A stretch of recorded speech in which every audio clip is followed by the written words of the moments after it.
Изгореното светлосно тело и распуканите плочки околу ормарите за струја се уште стојат и сведочат за пожарот што вчера во утринските часови избувна во населбата Киселавода. Во непосредна близина има и ново изградени стамбени згради, во кои веќе живеат жители, како и градилиште на кое се градат нови згради. Од електродистрибуција ги замениле оштетените ормари за струја, но над нив на металната конструкција и натаму виси оштетеното светлосно тело, кое не е отстрането. Веднаш под него се наоѓа детска игротека, каде секојдневно се најмалите. Граѓаните велат дека не се чувствуваат безбедни и бараат построги мерки и поголема контрола, за да се спречат вакви инциденти. Страшно беше и недозволиво. Сега друго, безбедност. Кога се прави еден објект, треба да се загради околу него. Завршува со тој објект, направи урбанизирано да биде, па почни со друг. Овдека ние 3 години голтаме прашина, еве. Ке видите сега кога ќе дувне каква прашина се крева. И уште, треба да се направи повеќе обезбедување за граѓаните, за луѓето, за децата.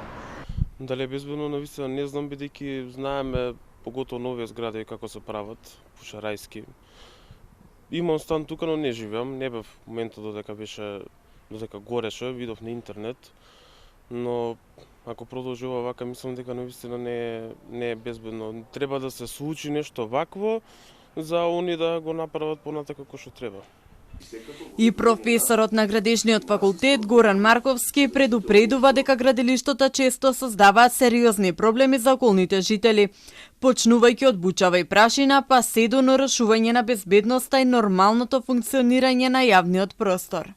Почнувајќи од ненормална бучава, почнувајќи од продолжувајќи преку работа и во неработни денови, преку нехигиена, односно поставување на привремени санитарни елементи на јавни површини, заградување на тротоарите, оневозможување на нормално одвивање на сообраќајот, загадување на воздухот, дополнително загадување на воздухот со прав и други нечистоти.